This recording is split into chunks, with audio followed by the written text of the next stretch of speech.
विष्णु देवी तुझे सरल रखे, पुत्री फिर दर्शन देंगे। वो बेचारी मेरे चरण छूती छूती रह गई और मैं आगे बढ़ गया।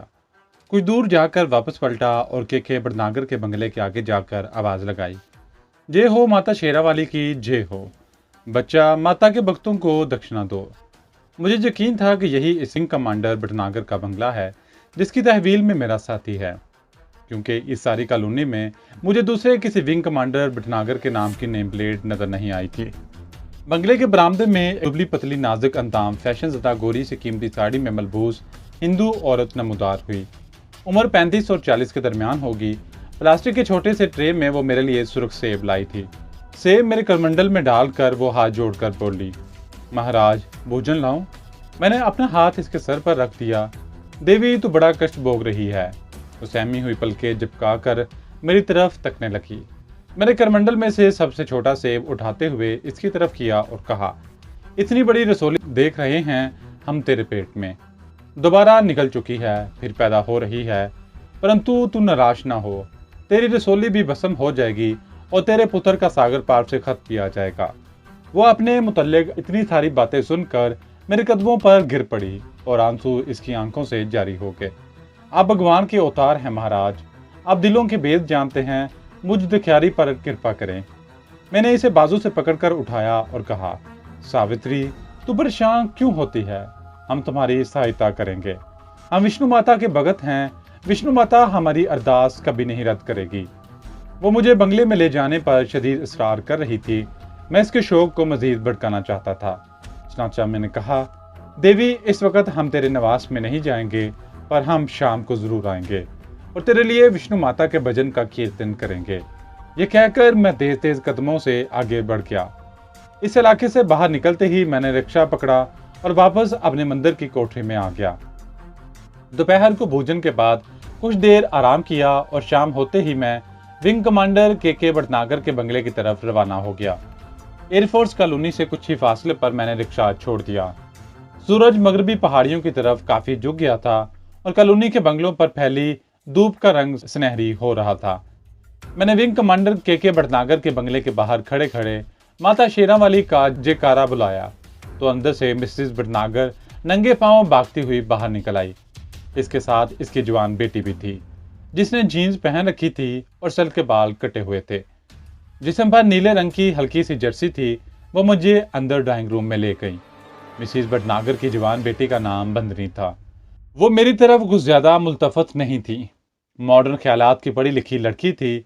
इस किस्म के तोहमात पर शायद यकीन नहीं रखती थी। ड्राइंग रूम छोटा सा था मगर सलीके से सजाया गया था। मुझे बड़े एहतराम से सोफे पर बिठाया गया। मैं खामोशी से माला फेरने लगा। सावित्री मेरे कदमों के पास कालीन पर बैठ गई। इसकी बेटी बंदनी सामने वाले सोफे के पीछे खड़ी हो गई। मिसेस भटनागर यानी सावित्री इसकी तरफ देखकर कहा, मंडू से कहो भगत जी के लिए मिठाई लाओ। बंदनी ने जरा सा नाक चढ़ाया, पर्दा उठाकर दूसरे कमरे में चली गई। इतने में दूसरे दरवाजे का पर्दा हटा और एक 40-45 साल का तेज जहीन नस्वारी आंखों वाला आदमी अंदर दाखिल हुआ। इसने कांग्रेसी कुर्ता पजामा पहन रखा था। माथे पर तिलक था, कांधे पर कश्मीरी शॉल था, रंग सांवला और शाने चौड़े थे। सर गंजा और कनपट्टियों पर मौजूद बालों में सफेदी आ रही थी। सावित्री इसे देखकर उठ खड़ी हुई। भटनागर जी यही वो भगत हैं जिनके बारे में मैंने आपको बताया था। ये विंग कमांडर भटनागर थे। अगरचा वो मजहबी आदमी थे, ये बात इसके तिलक से जाहिर थी और विष्णु माता का वास भी था, मगर आखिर अंग्रेजी तालीम याफ्ता आदमी था, विंग कमांडर था। इसने कुछ ज्यादा अकीदत का इजहार ना किया, बस यूं ही सरसरी तौर पर हाथ के इशारे से इसके नमस्कार का जवाब दिया और बोला, बेटे तुम्हारे घर पर मंगल और शनिचर का असर हो गया है। शनि का साया गहरा है, हम तपस्या करेंगे, तेरे घर से शनि और मंगल का स्याह दूर हो जाएगा, तेरे पुरुषोत्तम का सागर पार से भी खत आ जाएगा। अपने बेटे का सुनकर भटनागर संजीदा हो गया। आखिर बाप था और एक जवान बेटे का। कहने लगा, महाराजा तो मैं शनि मंगल को तो नहीं मानता, पर आप भले लोग हैं, भगत हैं, भगवान से हमारे लिए प्रार्थना करें। मैंने देखा कि इसकी बीवी सावित्री इशारों से इसे मना कर रही थी कि वो जुबान से कोके ऐसे अल्फाज ना निकाले जिससे मेरी दिल आजारी हो। नौकर मिठाई का थाल लेकर आ गया। सावित्री ने खुद उसके हाथ से मिठाई लेकर मेरे आगे रखी। मैंने बर्फी का एक टुकड़ा उठाकर सावित्री के खावंद कमांडर भटनागर की तरफ बढ़ाया। बच्चा, इसे खा जा, भगवान भला करेगा। वो कुछ हिचकिचाया मगर अपनी बीवी के इशारे पर बर्फी लेकर खाने लगा। दूसरा टुकड़ा मैंने इसकी बेटी बंदनी को दिया। इसने दूर ही से हाथ हिलाकर कहा, नहीं नहीं महाराज, धन्यवाद, मैं मीठा नहीं खाती। सावित्री ने इसे भी डांटा तो उसने भी बर्फी का टुकड़ा ले लिया मगर खाया नहीं। इसे लेकर दूसरे कमरे में चली गई, जहां जाकर जाहिर है इसने फेंक दिया होगा। विंग कमांडर भटनागर भी कुछ बेजार सा होकर उठा और बोला, सावित्री, मैं जरा सैर करने जा रहा हूँ। वो ड्राइंग रूम से निकल गया। मैं और सावित्री अकेले रह के। मुझे विंग कमांडर भटनागर पर असर डालने की अशद जरूरत थी। सावित्री का मेरे कदमों में बिच बिच जाने से कोई फायदा नहीं था। बात विंग कमांडर को कायल करने की थी, मगर सबसे पहले इस बात की तस्दीक करना चाहता था, क्या ये वही विंग कमांडर भटनागर है जिसने मेरे साथी कमांडो को कैद में डाल रखा है। इस सिलसिले में इसकी बीवी सावित्री मुझे किसी हद तक मालूमात बहम पहुंचा सकती थी। सावित्री मेरे करीब कालीन पर बैठी थी। मैंने माला का जाप करते हुए इसके सर पर हाथ रखा तो उसने अपना उदास मगर बेहद दिलकश नर्म और नाजुक चेहरा उठाकर मेरी तरफ बड़ी आजी से देखा। मैंने कहा, सावित्री, तुम देवी हो। विष्णु माता तुमसे बहुत खुश है, बहुत प्रसन्न है। पर तेरे पतिदेव से कोई ऐसा पाप हो गया है जिससे शनि और मंगल देवता इस घर से नाराज हो गए हैं। सावित्री ने हाथ जोड़कर कहा, महाराज, पतिदेव तो बड़े महापुरुष हैं। रोज उठकर भगवान की मूर्ति के आगे माथा टेकते हैं, दान भी करते हैं, अपने कर्मचारियों से भी अच्छा सलूक करते हैं। मैंने आंखें बंद करके कहा, सावित्री, तेरे पतिदेव का माथा देखकर मुझे ज्ञान हुआ है कि वो अपने दफ्तर में किसी पुरुष पर जुल्म कर रहा है जिसका पाप तुम पर पड़ रहा है। सावित्री मेरे चेहरे पर नजरें जमाए किसी गहरी सोच में गुम थी। सोचों को मजीद आसान बनाने की कोशिश करते हुए कहा, मेरा ज्ञान मुझे बता रहा है तेरा पति किसी कैदी पर जुल्म कर रहा है।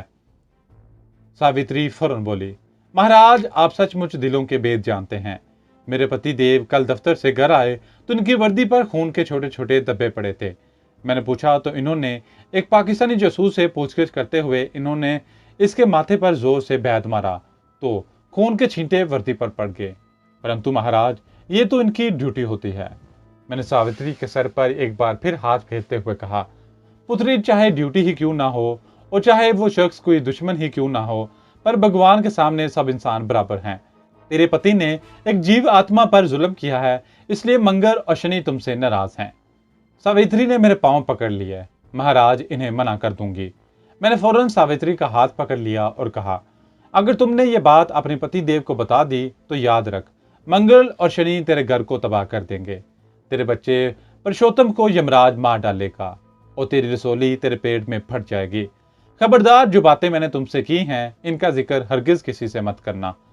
हाँ, मैं मंगल और शनि को अपनी प्रार्थना और तपस्या से खुद ही राजी कर लूंगा।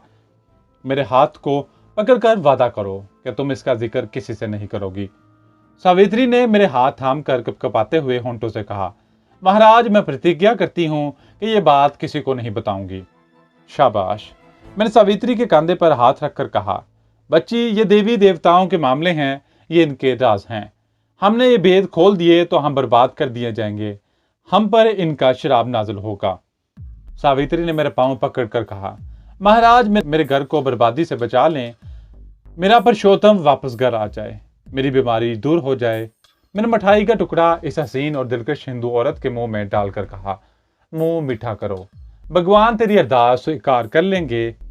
ये सुनकर सावित्री के चेहरे पर इत्मीनान सा उभर आया। दूसरे कमरे का पर्दा हटा और इसकी बेटी बंदनी अंदर आते हुए बोली, मम्मी, अब कितनी देर और लगाओगी? वो लोग चाय पर हमारा इंतजार कर रहे हैं।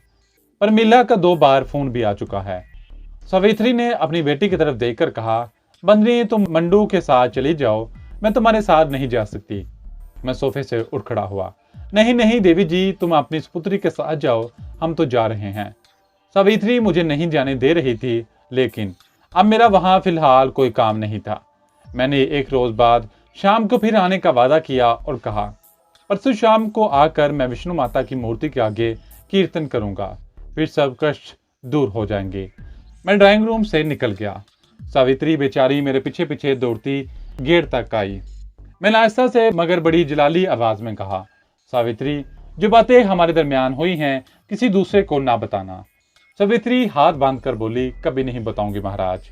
मैंने मुस्कुराकर कहा, पगली, मैं तेरे घर को तबाह होते नहीं देख सकता। तू बड़ी बोली बाली सुंदरी है।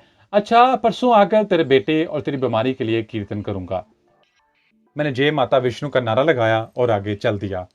मंदिर पहुंचा तो अंदर से भजन गाने और चिमटे बजाने की आवाजें आ रही थी। मेरे स्थान पर मेरे अकीदतमंदों ने अलाव रोशन कर रखा था। मुझे आता देखकर ये लोग अदब से एक तरफ हाथ बांधे खड़े हो गए। रात 11 बजे ये सब लोग चले गए। महन्नत ने आकर मुझसे नजराने वसूल किए और बड़ा खुश खुश वापस अपनी कोठी की तरफ चला गया। महन्नत का चिल्ला मेरे लिए कोठी में खाना रख गया था। मैंने खाना खाया और फिर तख्त पर कंबल ओढ़ कर लेट गया और सोचने लगा कि विंग कमांडर भटनागर को कैसे अपने असर में लिया जा सकता है। वैसे मुझे इस बात से बेहद इत्मीनान हुआ था कि यही वो विंग कमांडर था जिसके कब्जे में मेरा साथी था। मैं परेशान भी था कि वक्त गुजर रहा है और ये भटनागर विंग कमांडर मेरे साथी को इस तरह तरह की अज़ियतें दे रहा है। इससे एक बात साफ जाहिर थी कि मेरे साथी ने अभी तक इन लोगों को कुछ नहीं बताया था। अपने साथी को यहाँ से फरार करवाने के लिए बेहद जरूरी था कि विंग कमांडर भटनागर पर अपना असर जमाया जाए और इसे ज़ेर बार एहसान किया जाए। अचानक मुझे सुधा रंगनी का दिया हुआ शाम का मन का याद आ गया। एक ख्याल कोंदे की तरह मेरे जहन में लपका। इस ख्याल ने मुझे पूरी एक स्कीम मुहैया कर दी। बड़ी मुश्किल से मैंने करवटें बदल कर रात गुजारी। जब दिन निकला और मंदिर की घंटियों की आवाजें आने लगी, मैं कोठरी से बाहर निकल आया। नहाने धोने के बाद मैं मंदिर की तरफ गया।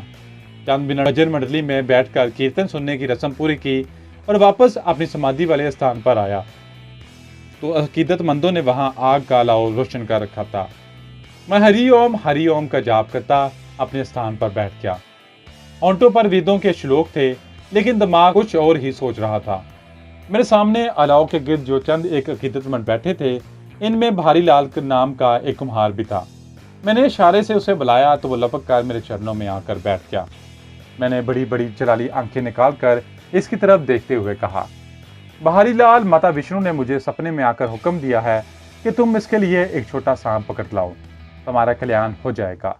बहारी कुम्हार ने हाथ बांधकर गर्ज की, महाराज विष्णु माता की जय हो, परंतु सांप किसी मंदिरी से आगे ले आऊं तो ठीक रहेगा? हाँ हाँ, तुम किसी मंदिरी से सांप ले आओ, मैं विष्णु माता को राजी कर लूंगा, परंतु सांप छोटा हो और ज्यादा जहरीला ना हो। सतभजन महाराज। बहारी खुश होकर बोला, मेरा एक मांदरी वाकिफकार है, मैं अभी जाकर इससे सांप ले आता हूँ। मैंने इसे ताकीद की, इसका जिक्र किसी से ना करना वरना सब कुछ भस्म हो जाएगा। हरगिज नहीं करूंगा महाराज। बहारी कानों पर हाथ लगाता हुआ बोला, मैंने कहा, सांप छोटा हो और इसका जहर निकाला हुआ भी ना हो, और सुनो, इसे छोटी सी डिब्बिया में बंद कर लाना। जाओ, तुम्हारा कल्याण होगा। बहारी लाल उठकर चला गया और मैंने फिर कदरे बुलंद आवाज में श्लोकों का जाप शुरू कर दिया। अकीदतमंद मर्द और औरतें मंदिर में माथा टेकने के बाद मेरे स्थान पर आकर चरण छूकर फल फूल और रुपए बतौर नजर रखती जा रही थीं। करेंसी नोट के नजरानों में से आधी रकम रात को महन्नत ले लेता था और आधी में अपने पास रख लेता था। मेरे पास 2-4 दिनों में ही 300-350 रुपए जमा हो गए थे, जो मैंने संभाल कर रखे थे। कोई 1 घंटे बाद भारी लाल वापस आ गया। इसने मेरे चरण छूते हुए टीन के एक चकोर डब्बी जिसके ढक्कन पर सुराख था मेरे पांव के करीब रखती और आस्ते से बोला, महाराज, सांप डब्बी में बंद है, जैसा आपने कहा था वैसा ही सांप लाया हूं। मैंने बहारी लाल के सर पर हाथ रखकर कहा, तेरा कल्याण होगा बच्चा। बहारी लाल सर झुकाए उल्टे कदमों अपनी जगह पर जाकर बैठ गया। बाकी का वो दिन और दूसरा दिन मैंने बड़ी मुश्किल से काटा। मैं वादे के मुताबिक ही विंग कमांडर भटनागर के बंगले पर जाना चाहता था। दूसरे दिन शाम को मैंने सुधा रंगनी का शाम का मन का निकाल कर देखा। इस वक्त मेरा दिल इस स्याफाम और जामनी रंग के होंठों वाली फंकारती तामल दोशीज़ा की मोहब्बत से लबरेज हो गया। मैंने शाम को डब्बी में से निकाल कर नहीं देखा था। डब्बी का साइज छोटा साबुनदानी जितना था। डब्बी को मैंने अपने झोले के बजाय शाम के मनकों के साथ अपने खद्दर के लंबे कुर्ते की जेब में रख लिया था और शाम होने से जरा पहले एयरफोर्स कॉलोनी की तरफ चल पड़ा। विंग कमांडर भटनागर के बंगले पर पहले रोज की तरह मेरा इंतजार हो रहा था, मगर पहले ही रोज की तरह आज भी वहां जिस हस्ती को मेरा शिद्दत से इंतजार था वो विंग कमांडर की पत्नी सावित्री भटनागर ही थी। भटनागर साहब आज भी घर पर नहीं थे। इनकी बेटी बंदनी भी कहीं साथ वाले बंगले में गई हुई थी। बेचारी मिसेस भटनागर फूल मिठाइयों को थाल रखे मेरी राह देख रही थी।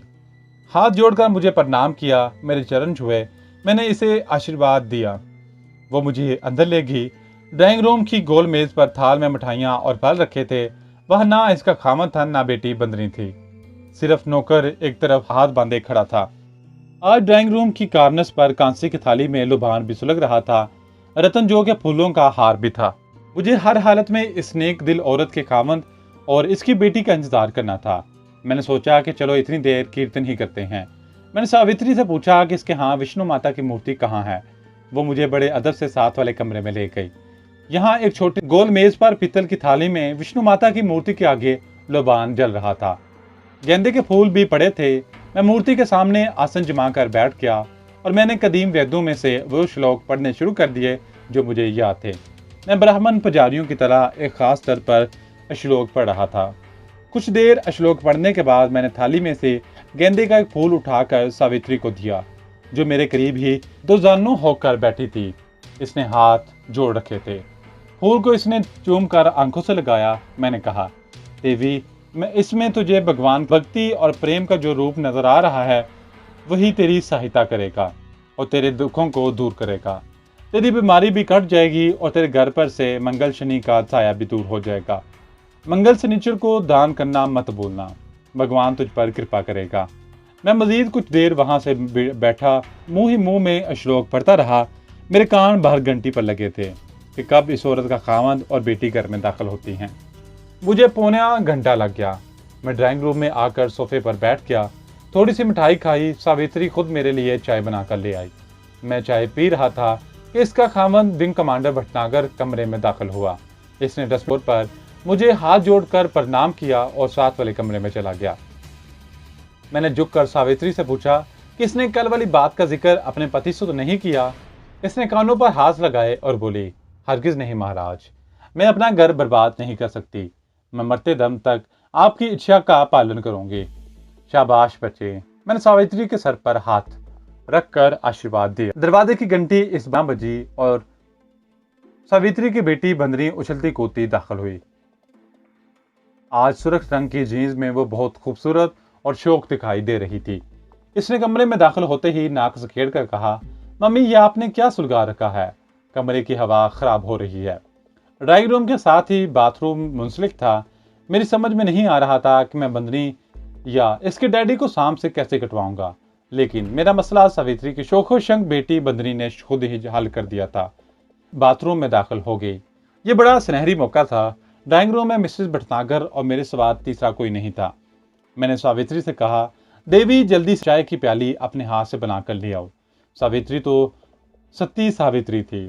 फौरन चाय बनाने किचन की तरफ चल दी। ड्राइंग रूम खाली था, मैदान खाली था। मैंने एक लम्हे की भी ताखीर ना की, जेब से सांप की डब्बियां निकाली, उठकर बाथरूम के दरवाजे के पास गया। दरवाजे के नीचे एक दर्ज सी नजर आ रही थी। मैंने डब्बी का ढकना खोला और सांप को एक झटके से बाथरूम के दरवाजे की दर्ज की तरफ उल्ट दिया। एक हल्की सी फनकार के साथ बिलशत बर का सांप जलेबी की तरह बल खाता बाथरूम के दरवाजे के नीचे से होकर बाथरूम में घुस गया। मैं लपक कर वापस अपने सोफे पर आकर बैठ गया और डब्बी जेब में डाल ली। अब मैं सावित्री की बेटी बंदनी की चीख का इंतजार कर रहा था और ये चीख फौरन ही बुलंद हो गई। सिर्फ एक चीख नहीं थी, बल्कि चीखों की मुसलसल आवाजें आने लगी थी। मैं उठ खड़ा हुआ। किचन से बंदनी की माता और दूसरे कमरे से इसके डैडी भागते हुए आ गए। बाथरूम का दरवाजा तोड़ दिया गया। बंदनी बाथरूम के फर्श पर पड़ी चीख रही थी, सांप मम्मी, सांप। मैंने कहा, सांप कहाँ से आ गया? इसे मार डालो। घबराओ नहीं, बच्ची को बाहर ले आओ, यहाँ ले आओ। नौकर भी आ गया। बंदनी को बाथरूम से निकालकर सोफे पर डाल दिया गया। नौकर लाठी लिए सांप को डरते डरते तलाश करने लगा। बंदनी पर नीम गशी की हालत तारी थी। इसकी माता रो रही थी। बाप बेहद परेशानी के आलम में डॉक्टर को फोन करने लगा। मैंने कहा, घबराओ नहीं, शांत रहो, शांत रहो। हम बच्ची के जिस्म से सांप का जहर बाहर खींच लेंगे। सांप ने बदन की पिंडली पर जहां डसा था वहां नीले रंग का निशान पड़ गया था और खून का कतरा बाहर निकला हुआ था। मैंने फौरन जेब से सुधा रंगनी का दिया हुआ सांप का मनका निकालकर इसे 2-3 बार झटका और बंदनी के पिंडली पर जहां सांप ने डसा था वहां रख दिया। मनका तो सांप कांटे की जगह पर लगते ही जैसे जम गया। इसने अपना अमल यानी सांप का जहर चूसना शुरू कर दिया था।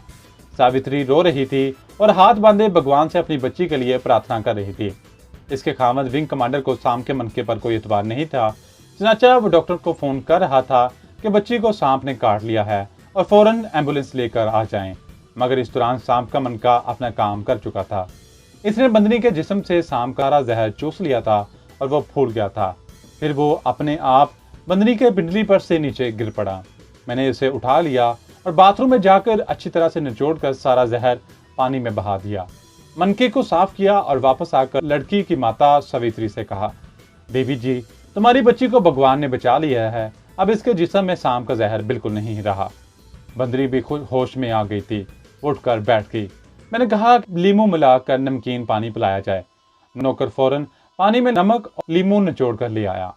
बंदनी को 2-4 घूंट पिलाए गए और थोड़ी देर में वो पूरी तरह चाकूचबंद हो गए। विंग कमांडर भटनागर तो मेरा गर्दीदा हो गया। इतने में नौकर ने बाथरूम में सांप को कुचल डाला था। वो सांप की छोटी सी कुचली हुई लाश को एक गत्ते पर रख कर ले आया। बड़ा जहरीला सांप था साहब जी।